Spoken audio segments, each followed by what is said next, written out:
And I'll just make you co-host, Trevor, so you can share.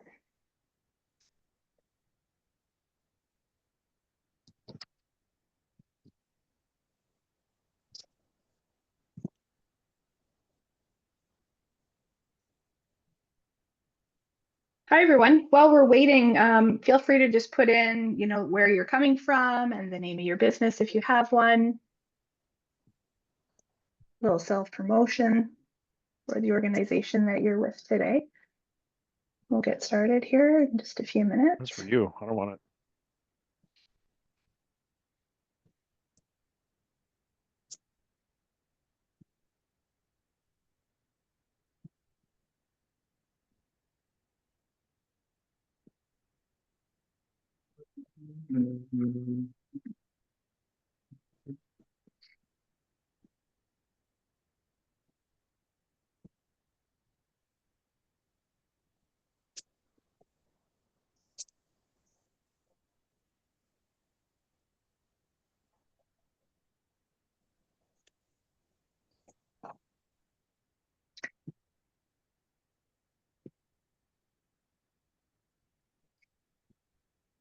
That's great. At the end of today's session, there is going to be a survey that pops up automatically in Zoom. If you could fill it out, there's like 5 questions, I think it'd be really appreciated. We're going to be planning our next year of virtual training, and so it would be great to kind of know what everybody is looking for, so that we can hopefully tailor some of the programs to what you're looking for. Before we get started, I just want to acknowledge that we're on Treaty 6 territory and homeland of the Métis.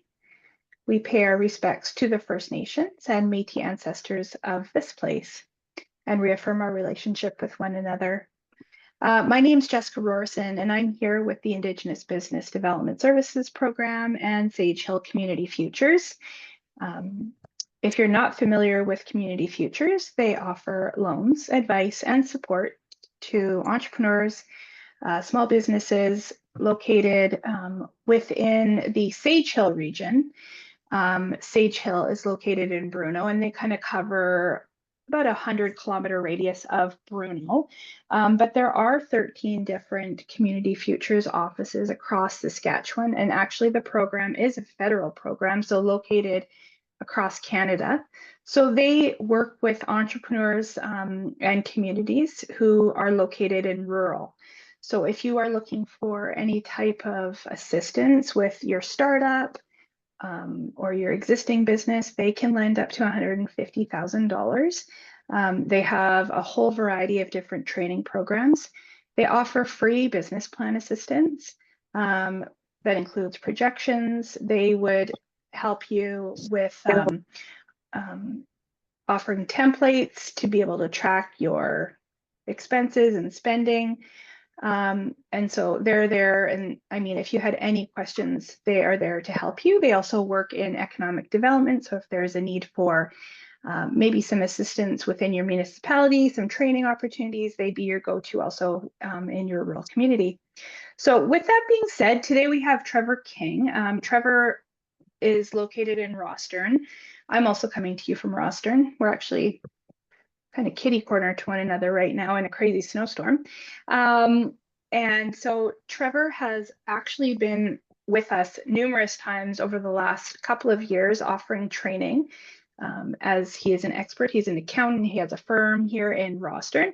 So with that being said, welcome Trevor, and welcome everybody to today's session. Thanks, Jessica. Yeah. I'm trying out a new headset with my webinar, so I want you guys to let me know if you can't hear me or if you got a lot of background noise coming through. Just let me know, and we'll see if we can get that sorted. So like Jessica said, I'm one of the senior partners here with Prairie Padgett in Rostern. We are, well, it's snowy and cold, and winter's finally here, I guess. It's the 19th of November, so we kind of got to get with it. So I do have what I want to start with. I have a presentation that we're going to go through. I've added some points that have come up throughout the last year or so, as well as we'll have an opportunity if you have any other questions, type them in the chat. If it's something you don't feel comfortable with having answered in front of a group of people, by all means, we'll leave our contact information there. If you want to get a hold of us, we'd be happy to help answer any of your questions. So we're going to go through business deductions. Now, I'm going to share my screen with you guys. Perfect. There's my calendar. But first, we're going to start with this. I have a video. Has anyone seen Schitt's Creek before? We'll see if this will play.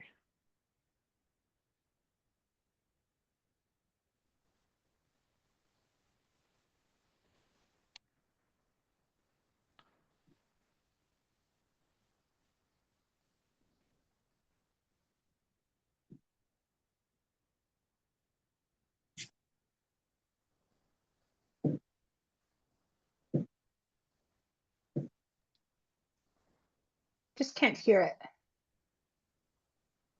Oh, but we could read the subtitles.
So that's about as funny as accounting gets.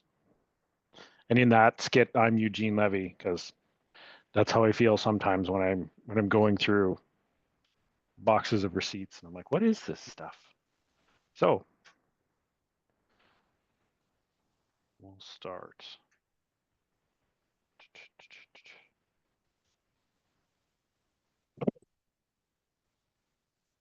Are you letting people in as we go here, Jessica? Okay.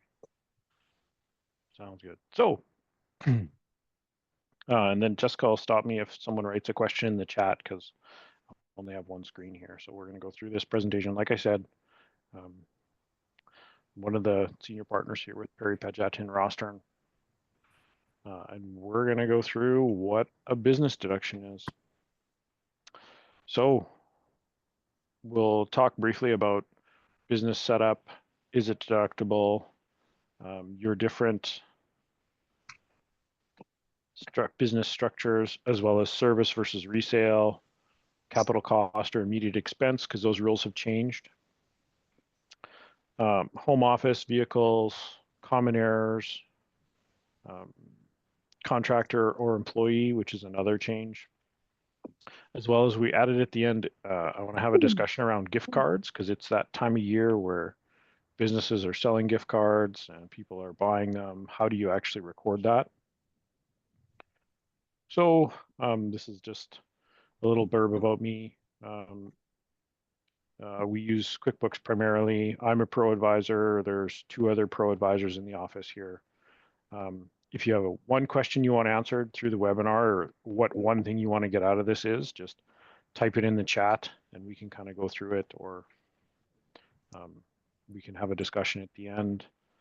If you have more questions or you don't want to have it answered in front of everyone, by all means, you can email our admin and she'll get us all set up, and we'll answer all your questions that you have. So this is a question I'm going to pose to all the business owners. Which of the following is tax-free? A hiring incentive, a Christmas gift, a birthday present, or a long service award? And we can have this as a discussion. So if anyone wants to throw out an answer, go for it. We have hiring incentive was one. I think it's a long service award. Okay. Anyone else?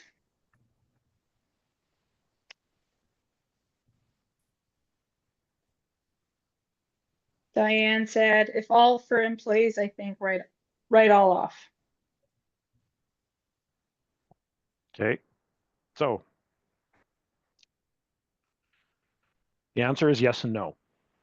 So while they will be deductible for the business, as far as giving them to an employee, it depends on whether it's a cash value gift. So if you give them a Christmas bonus, that's a write-off for the business, but it is taxable for the employee.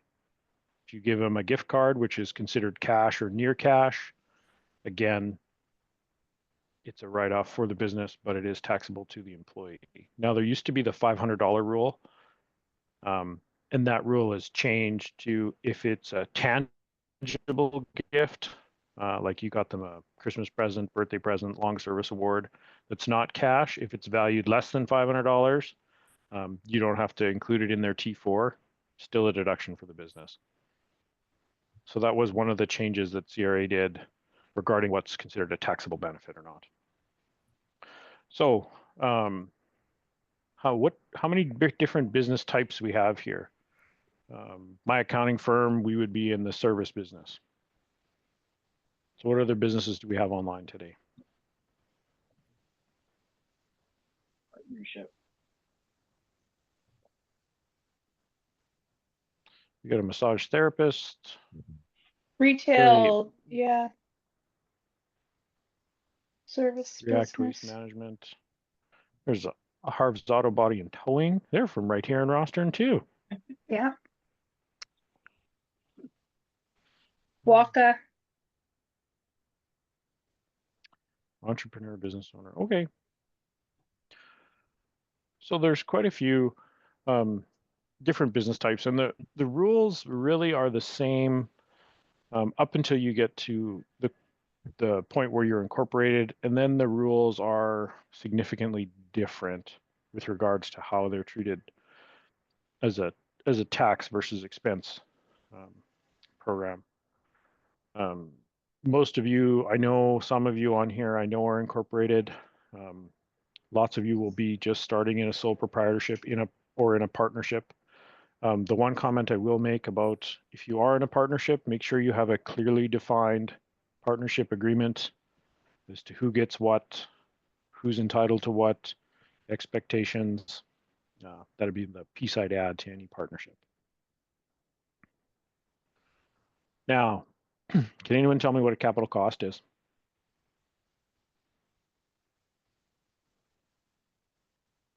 Oh, there's chat. Hang on a sec. Equipment.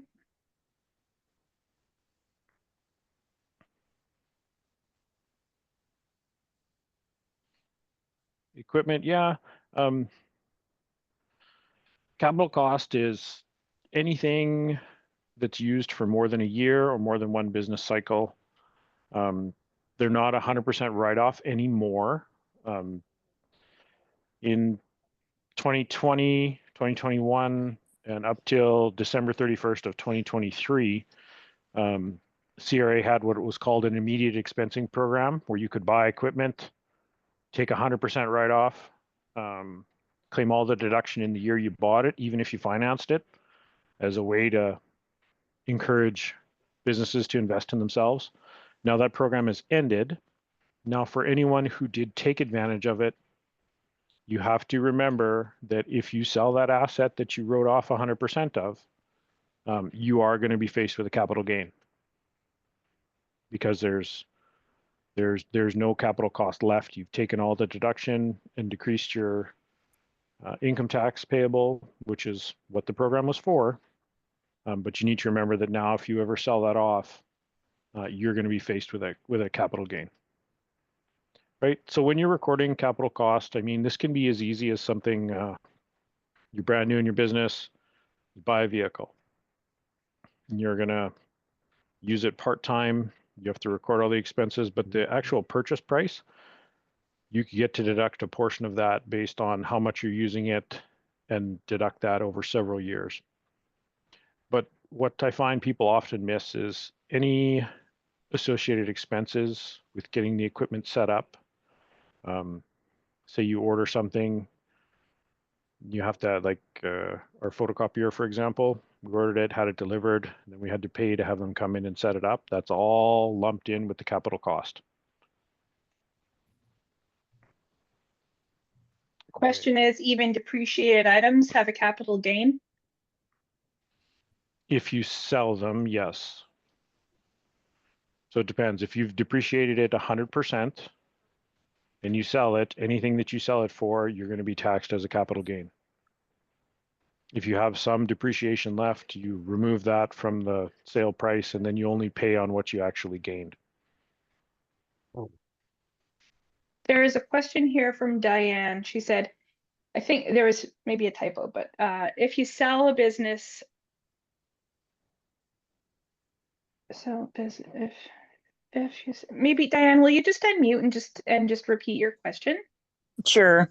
If I sell a business and I still have items that I have depreciated, but they're not fully depreciated, how do I handle that on the books? Do I write off that as a capital loss or gain if I choose not to sell the item but keep it?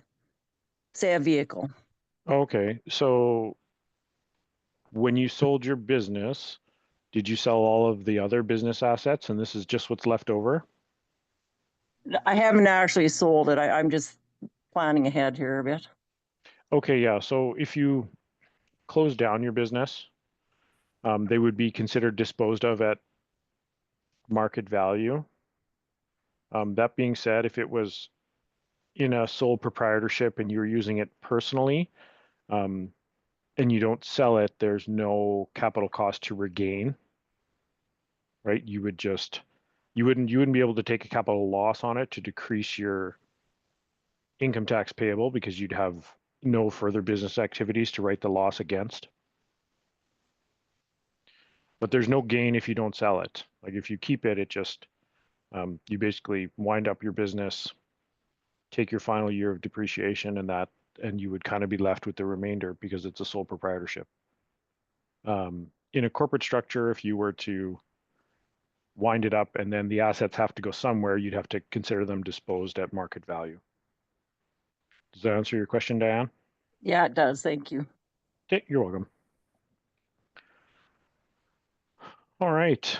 So the CRA definition of a business expense, any reasonable current expense that you paid in order to earn business income. So this is when you have to justify when you're making business purchases that you think might be a little bit outside the lines. Ask yourself if you can justify it. And if you're capable of explaining to how that was necessary for your business to operate. I recommend you contact whoever your accountant is if you're unsure if this is a business expense or if it's 100% or a proportional amount. This is something that comes up quite often. Is a business meal 100% deductible? And that's a question I'll throw out to you guys.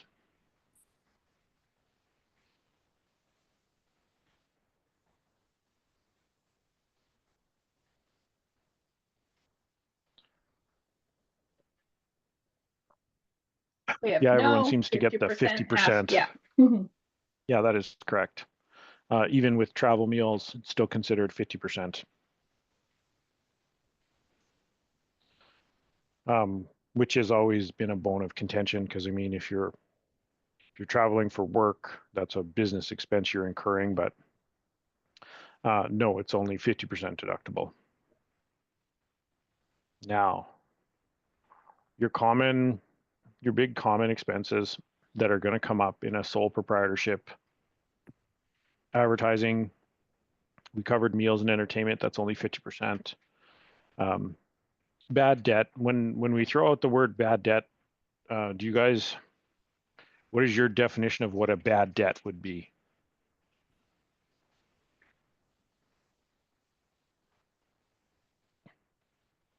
A client who hasn't hasn't paid, yeah. Yeah. So the definition for bad debt is you do not have a reasonable amount of recourse to recover your money. Now, how do you write off that bad debt? How do you categorize that as an expense? Basically, you can take the invoiced amount if you feel there's not a chance that you're going to collect on it, enter it as bad debt. But say you do that in February when you're doing your taxes, and then this client comes back to you in May, pays your invoice. Then what do? You got to include that in the current year's income, or you have to go back and change the previous year. It's easier to include it in current year income. Technically, you should go back and change it though. Just file an amendment, reverse your bad debt amount, but you can do that when you file that current year. Now, dues and subscriptions. For those of us that like to listen to music at work, how many people have a Spotify subscription that goes into the business expense category? Yep. I would tell you to exercise caution when claiming 100% of those expenses, because you have to explain, well, I only ever use it at work. It's pretty tough to sell that one. So make sure you're deducting appropriate amounts, maybe only 50% for those music subscriptions.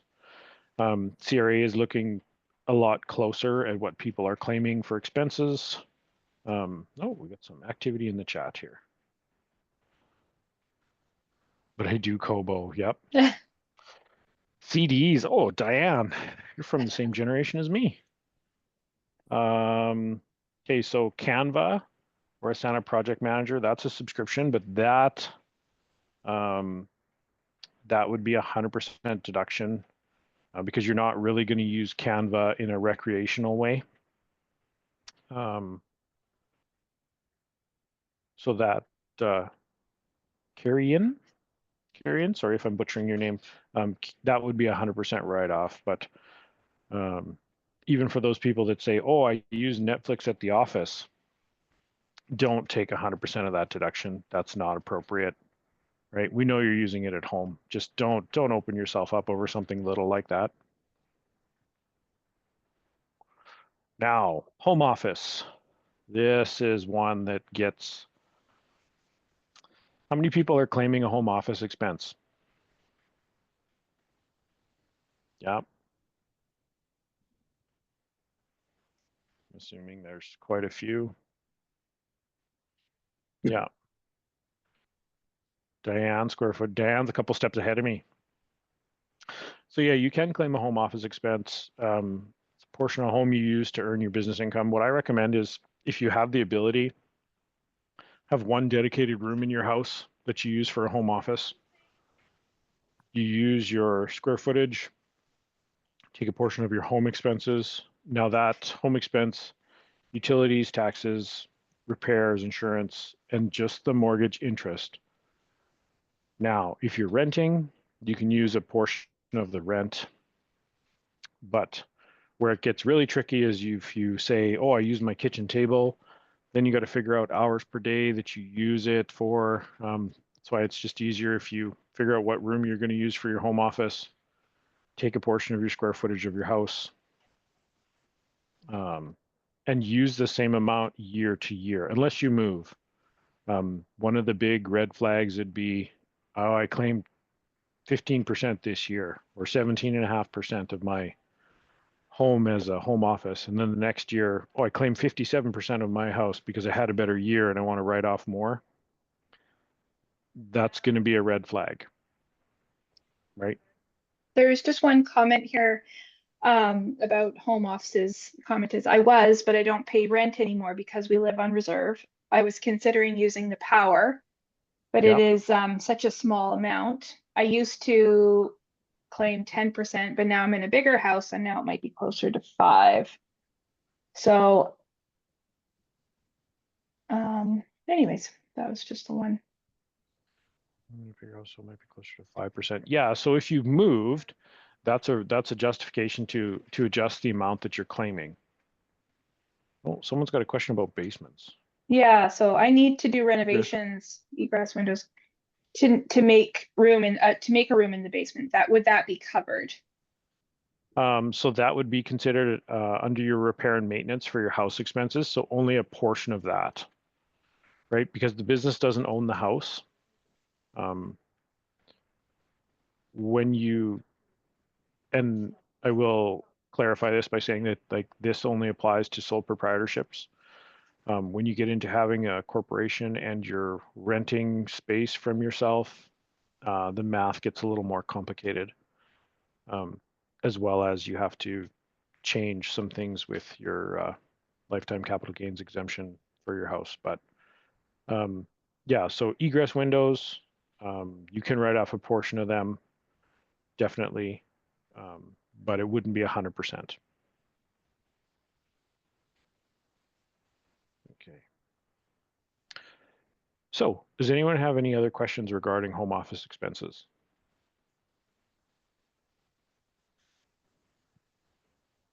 No? All right. I'll just unmute.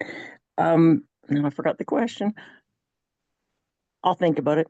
Sorry. Okay. No, that's okay. Okay. Vehicle expenses. This is one, when the new budget came out, CRA got a significant increase in their budget. They're hiring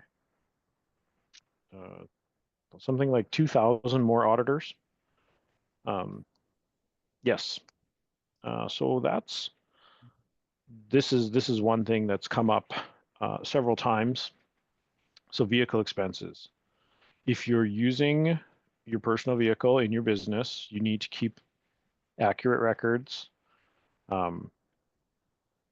So if it's, oh, I only use my vehicle 25% of the time, okay. Keep track of start and end kilometers, where you went and why. Keep track of your personal kilometers. You can do this just in a little book. There are a lot of electronic applications that'll track with your phone, like start and end kilometers, where you were going. I recommend you keep all your fuel, insurance, maintenance, all the expenses associated with your vehicles in a folder together. Purchase price would be considered a capital cost. So you get to write off 25% that year, or 25% of the capital cost for each year you use it. And CRAs recently, they've stepped up their review of vehicle expenses, right? So these reviews, there's a questionnaire, document you got to fill out. They can request a logbook. If you're organized and you have everything prepared, these things typically go away because you can explain what's happened. If you're not, and you kind of guess, then you're asking yourself, sorry, I got a question here. Can I simply write off kilometers? I don't have local clients, but we'll be driving to and from airport for regular conferences or client meetings.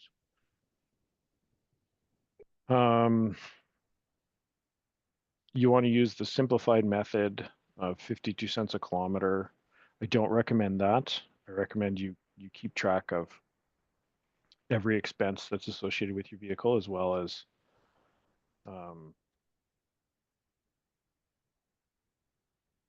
as well as what you were driving, personal kilometers versus work kilometers. I'm reading the chat and my presentation at the same time, so if I jump back and forth, I apologize.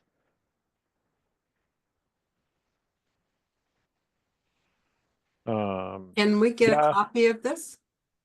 The reporting, Yes. absolutely, yeah. Okay, So the other question is it okay if I just keep gas receipts for each work trip? My round trip is 200 kilometers to city. It's a family vehicle, and I don't claim any repairs or maintenance at this time. okay, so as far as keeping track of your work kilometers versus personal kilometers, yeah, you can just keep your fuel receipts. I recommend you keep all your receipts because you're going to have insurance and you're going to have you will have maintenance eventually. But yeah, I recommend you keep your receipts. You should keep all your fuel receipts because you'll want to know what percentage you're using the vehicle for personally versus business. And this, I bet you, we used to only see one or two reviews for vehicles, and I probably had 8 in the last year. So they are stepping up their reviews now. Oh, that's supposed to come in as a question. All right, so those of us that are sole proprietorships, when you're filing your taxes, you have to pay CPP, 11.9% of your income up to a max of $8,068.20. That's the new 2025 number. Now, a lot of people don't realize that you can actually qualify for unemployment.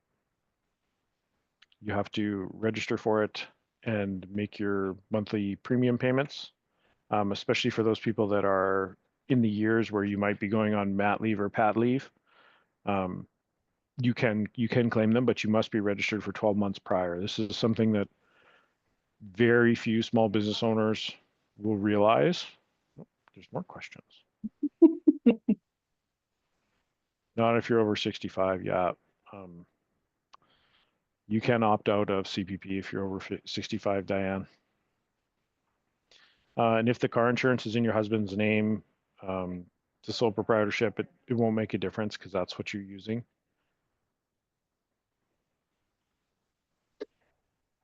Okay. What if you're not sole Continue. proprietorship? What if it's a corporation? Does it matter who the insurance is? The corporation should be insured in the corporate name. Okay. Right, if it owns the business. Otherwise, you're looking at a leasing arrangement.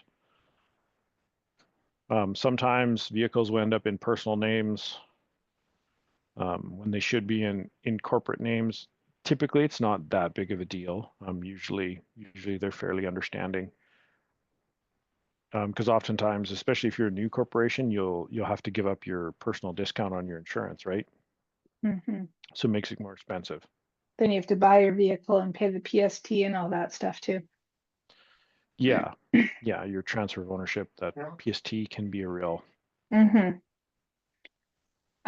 Other comment here is, last I understood, you have to have a personal vehicle before you can have a corporate one.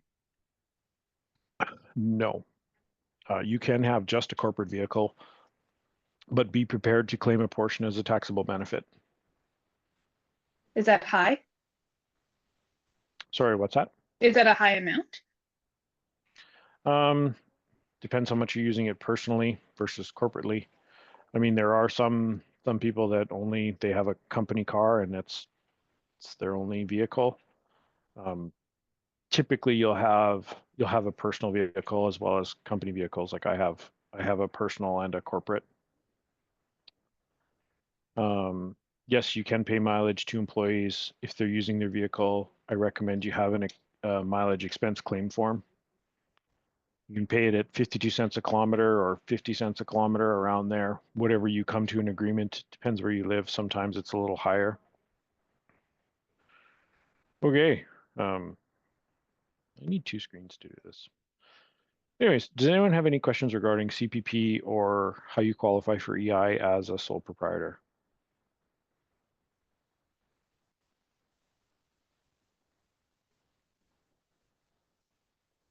No? Okay. I'm going to continue on here.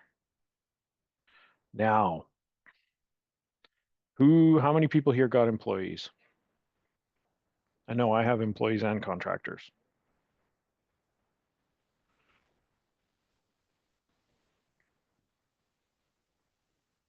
No, there's things in the chat. Some Contractor employees, yeah. employees. Yeah. Okay.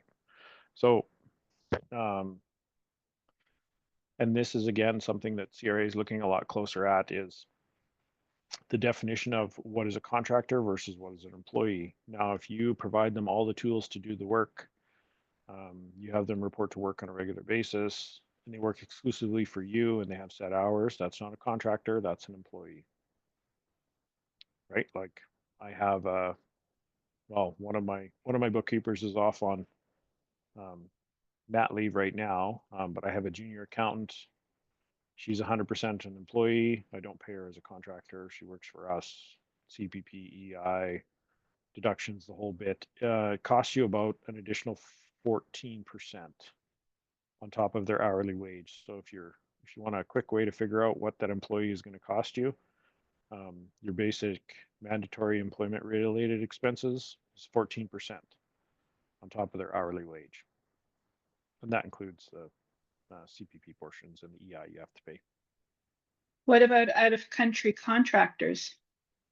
You wouldn't be paying CPP and EI on them, right? Because the work isn't performed here.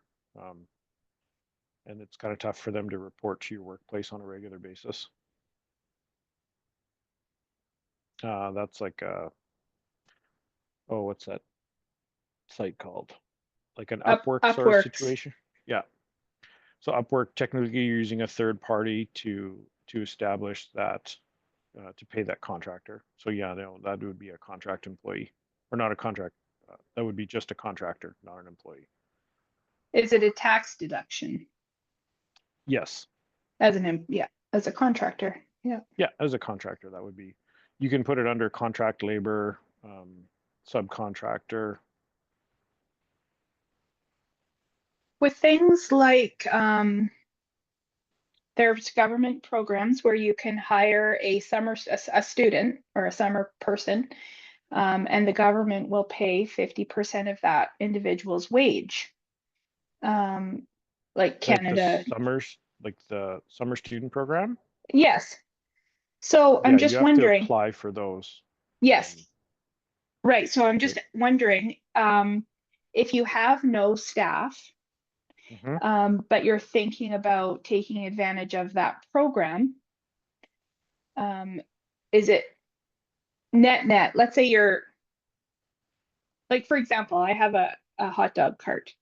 Okay. So if I were to hire some students to work and qualified for the summer student program, is it still cost effective to utilize that program where 50% of their wage is covered, or just not do that? Well, like for example, just have like my kids work and I pay them an hourly wage, and they're not on the books as an employee, but there's no deductions. So you're paying them cash then? Yeah. That's an employee, Okay. not a subcontractor. I mean, the summer student programs are great. It is essentially a flow through, where you get a portion reimbursed by the government at the end of the year. Sometimes you'll get the money up front. I mean, typically you submit a report at the end of the year and they give you your portion back, but those are usually restricted to charities, not for profits, sort of deal. Okay. Okay. And this is something that I want everyone to be like completely clear on. If you have an employee, you have to make your payroll remittances, pay it by the 10th because it's due by the 15th. It seems intimidating, but it's not that difficult to work out your payroll taxes. Does anyone have any other questions regarding what is a contractor versus what is an employee? So if you have family in, they're an employee? Yeah. So now there are some further rules if you're hiring family. Typically, they would not be eligible for unemployment. You can ask for a ruling, but you have to ask for it in advance as to whether they would have to pay the unemployment portion. But typically, they would be exempt from paying into employment insurance because they would be ineligible to collect it. Do they have to go through the whole working programs, that if they're a certain age? Yeah, the Young Workers Program, I think it's if they're under 14 or they're 14, I think is the earliest you can put them on payroll.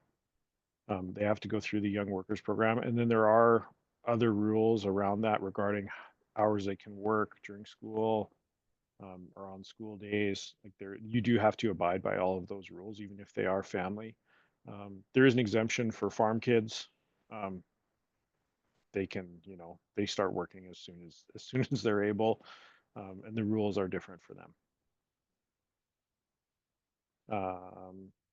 The month that you turn 18, you start deducting CPP. Yes, as soon as they're 18, they have to start paying into it. I mean, if you're doing a monthly payroll and they turn 18 halfway through,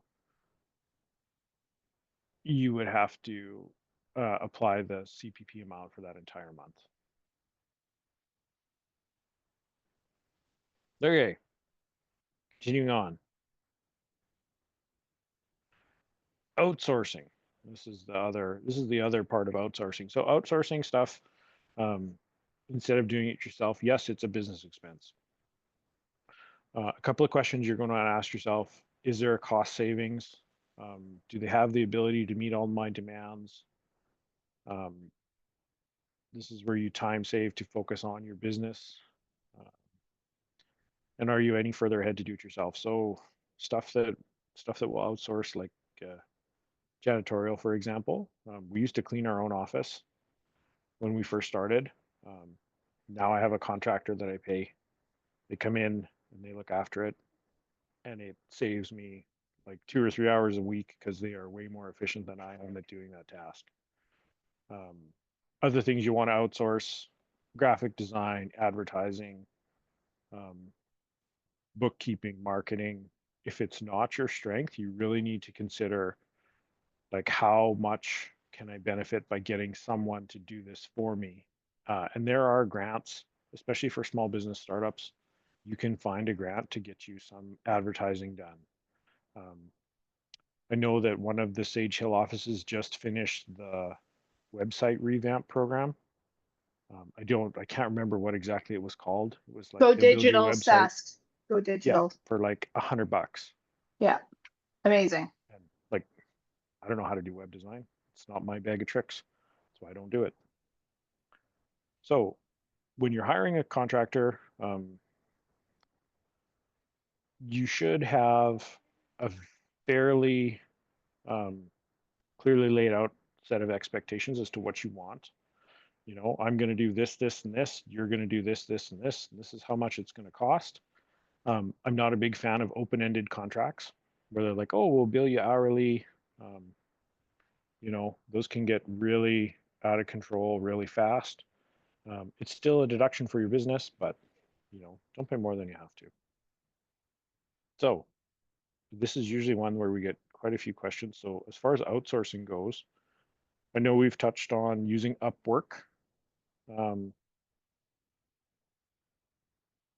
for subcontractors. Does anyone have any other questions about subcontractors or outsourcing?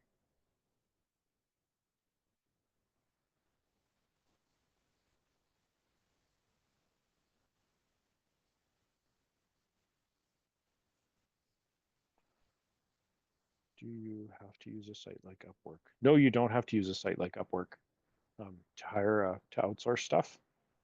It was just an example of somewhere you can find someone. We don't use Upwork personally. All of our contractors are local. There's like we're doing our Christmas promotional items, and I hired a contractor to make us tumblers. You can use contractors. I mean, be careful hiring your family members. as a subcontractor, because that can lead to if it is ever investigated or audited, you know, it has to be a reasonable amount. You can hire a family as a subcontractor, but make sure it's, you know, within the industry guidelines. Okay. But they can do it free though, right? If they wanted to. Yeah, they can work for free. I mean, Okay. my kids fold our annual mailer for free. Okay. I have another question. But there is a certain amount, is there not, that you can pay your children and not, or your family members, let's say, and like a $500 kind of cash flex where you can, is there something like that? I thought. There used to be. Oh, The okay. amount you're talking about is the gift amount. You used to be able to Yeah. get, businesses used to be able to give employees gifts. If it was less than $500, then you didn't have to claim it. And that's done with. So that was the changes to the business gifts, cash or cash-like instruments. Now, if you give them a gift that's not a cash or cash-like instrument, if it's less than $500, it isn't added to their T4. Now, as far as record keeping, keep your receipts, keep your bank statements, keep your credit card statements. How you organize it depends on what your personality is like. I have clients that have balanced and beautiful books that are all lined up, and I have other clients where I pulled receipts out of truck glove boxes to try and track everything down. So I'm a big fan of electronic bookkeeping. I'm also a big fan of saving money. So if you don't need expensive bookkeeping software, there are lots of affordable or free options. Use Excel. It's a great program. You can keep track of your expenses that way. You do have to keep your records for 7 years from the date, from the end of that tax year you filed. It's not from 7 years. If you wait 10 years to file your income tax, they can go back all the way to the beginning if they want. And then on the bookkeeping end, I know especially people that are in the service industry, or they're setting up a retail operation, their bookkeeping is not really their strong point. If you're apprehensive, hire someone to help you. Just stay on top of it. Don't let it get behind. You'll be way further ahead at the end of the year. What's your favorite banker box? I use a lot of banker boxes. The ones that have the separate folders in them, that's the best one to use. Just put a label on it, throw all your receipts together at the end of the year, take them to your accountant, dump them off. Okay. Oop. Now, when you're hiring someone, again, this is the questions to ask. What's their experience like? Are they available year round? What do I get from you? Are they a registered rep with CRA? And the big one I've been asked is, if I get audited, will you defend me? Those are just a quick list of questions you're going to ask when hiring someone to help you. Because what you don't want to do is you don't want to hire someone that's going to create a bigger mess for you.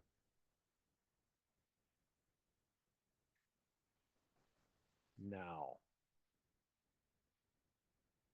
how many businesses have gift cards?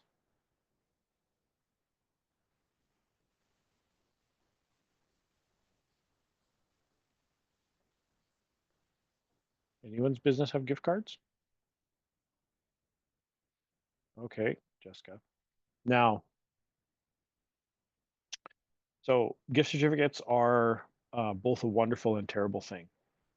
It's the time of year where people are, that hard to buy for person, or businesses give them away, right? It's like what we have an annual tree lighting ceremony that we do in Rostern, and there's always a late night shopping basket or something.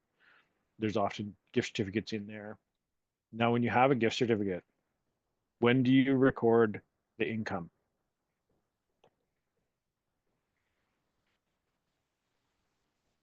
Is it when you sell the gift certificate, or is it when it's redeemed for a product or service?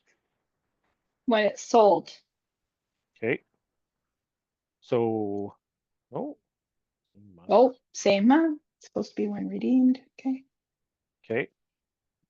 So it is when it is sold, technically, the income is recorded. But if you're subject to GST and PST, when do you record that?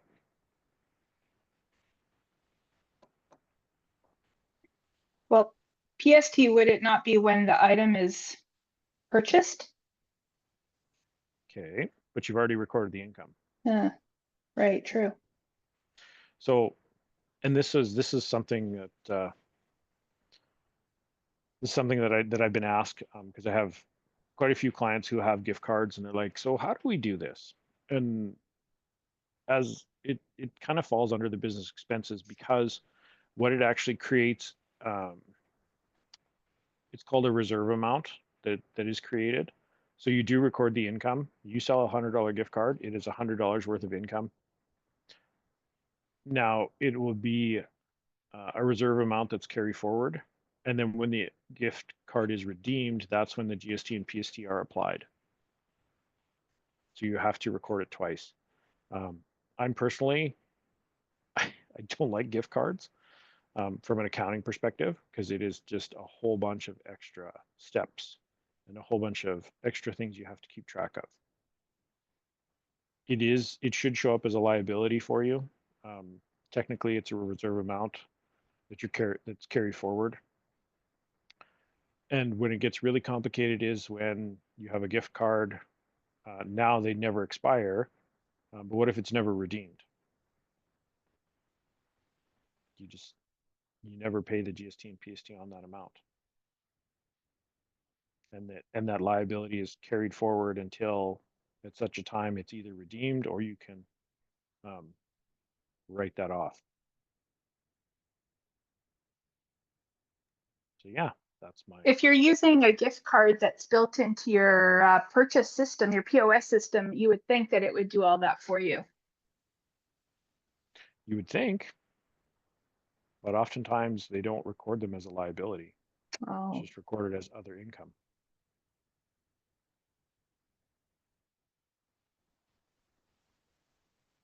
Now,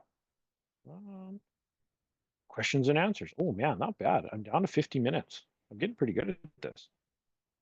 If you have any questions you don't feel comfortable asking, that's my company email right there, trevor@prairiepadgett.ca. You have any questions you want to ask me? I don't bill people to answer questions. It's not how our firm operates. If you want an appointment, email. This is my junior accountant. She runs my calendar, and we'll get you an appointment with me if you need one. Now, good to know. I was thinking of gift cards. Yep. Okay. Startup costs. Ooh, startup costs are a big one. So this is startup costs for small business.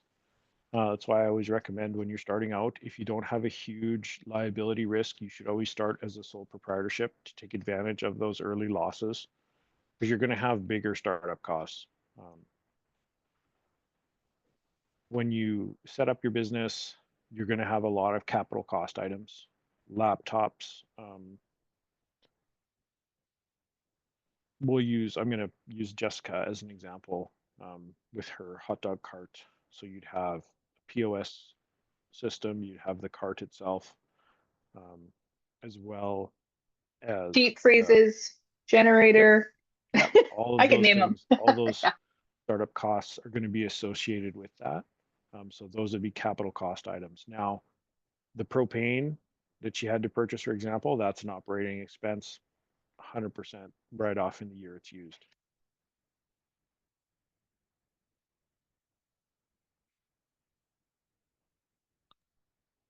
Is To what there, point do you lose exemption on sorry, base business?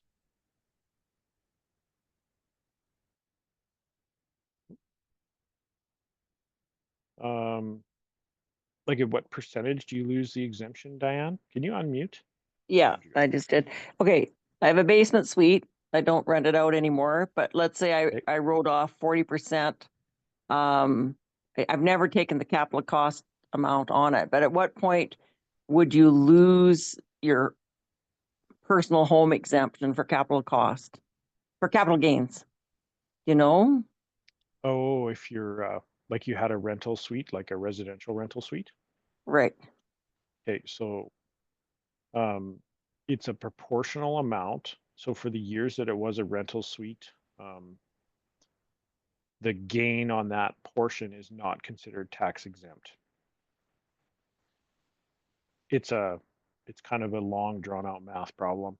But for quick and easy, say your house was worth 100 grand and you rented 20% of it out for however many years, and then at the end it's worth 200 grand.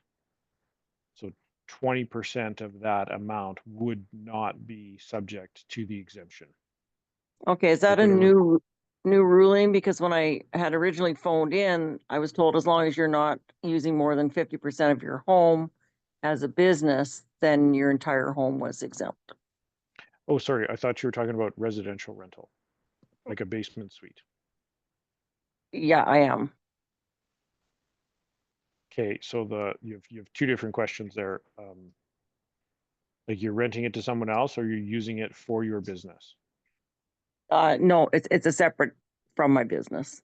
separate from your business. And I'm not currently renting it, but if I were, I was told by Revenue Canada that as long as I didn't use more than 50% of my home as a business, and I'm assuming that would be a regular type business or a rental suite, that I would not lose my capital gains exemption on my personal home. You have two different sets of rules going there. So Okay. the rules for a home office expense, yes, you are correct. As long as you don't use more than 50% of your house for a home office expense, then you can, then you don't lose any of that capital gain. Now, when you have a residential rental within your personal home, it changes. You have to declare that when you first set up the rental. It changes the way your capital gains exemption is calculated. But that's going to be very specific for everyone. It'll be Okay. very different for everyone. But Okay. yeah, if you need any help with that, by all means, reach out to me and we can go through it. Okay, thanks. You're welcome. Okay, any other questions? I think Corinne had a question. Hi, I did sort of, sorry. I'm trying to remember what it was now. I think it was just related to startup costs, things like your registration. If you're having to hire somebody to set up systems, like, is there any sort of cap on startup costs? Like in how much you can deduct? And No, I how mean, does you're- that you're- carryover work? So like if I have I'm gonna make numbers up off the top of my head, but I have $50,000 in startup costs, but I don't have revenue in the first year to offset it. Can Yeah. you carry some of that over into the second year, those startup costs? Yes, you can carry forward startup costs, and you can carry forward 7 years worth of losses. Thank you. Now your startup costs, are you buying capital cost items, or is it like, oh, I needed a website designed and I needed someone to file the ISC stuff for me? It Like- would be things like your services and setting things up, the registrations. I don't know. I'm right at the beginning of startup, so I'm just wondering if Okay. there's anything I need to avoid. I have a service-based business. I'm starting up essentially a public relations, very specific type of marketing, Okay. outsourced service. And then one of the other things is my clients are primarily US. So I have this confusion of like, what am I going to do for tools and how, like, is there a specific tool or bookkeeping tool that I could be using that my invoicing in US dollars to help me know what the exchange rate is when all of those are paid? Like how to, that's a big issue I know I'm going to have. Yeah, so QuickBooks does have a feature where you can have US dollar accounts. Okay. Where you're going to run into is are the funds being transferred from a US bank to a Canadian bank and it's converted there, or are they transferred into a US account within your Canadian bank and then you transfer them out and pay the exchange rate that way? There's a couple different ways to do it. Which is I the would say- best? I would say use there's you need a fairly high level of QuickBooks to do US invoicing, but yes, that's what I'd recommend. So have a US funds account and a Canadian funds account for my business, maybe? Because if I Yes. have, okay, and then deposit them appropriately would make it easier for my accountant.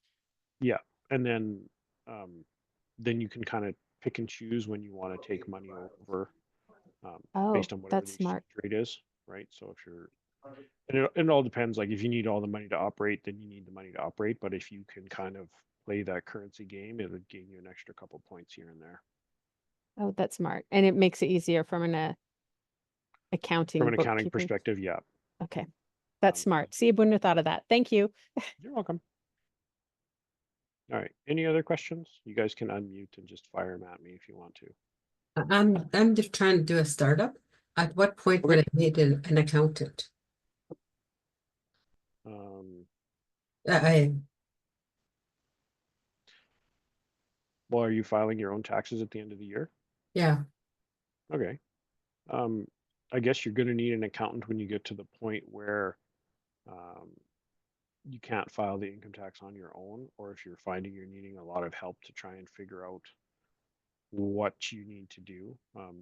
Generally, what I do with clients when by the time they get to the point to come to see me is they're spending so much time trying to figure out their books and their taxes that they're further ahead to pay us to do them. And I mean, that's a very personal choice for every business owner. and what would be the, I guess, average rate of an accountant? That's dependent on what time of year it is. We're way cheaper in the summer and we get more and more expensive as you get to that closer to that filing deadline. And about now? Yeah, I mean, if you want an accountant or a bookkeeper, they're going to range in anywhere from $45 an hour to $400 if you need a CPA. And their deductions? Or Yeah, what? that's a business expense for you. Definitely. I think too, the long run is they end up saving you money at the end.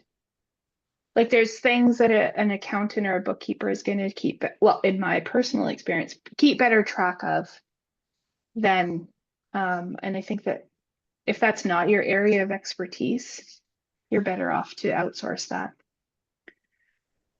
Yeah, and I mean anyone who's done a startup business at the beginning, you got to wear all the hats, you got to do all the jobs.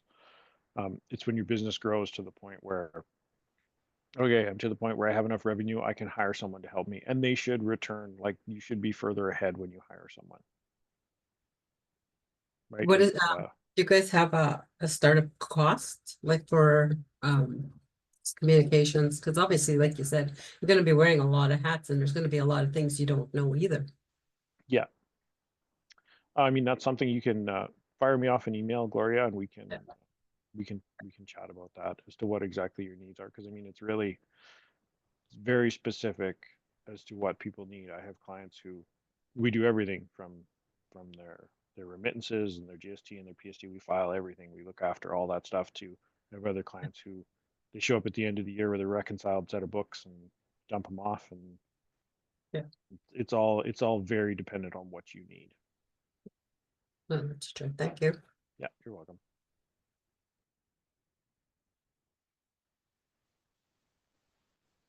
Okay, those are the big. Yeah, I the think big that's business great. expenses and make sure for capital cost items, PST is considered a capital cost. Add that in. GST is not, because you get it back if you have a GST number.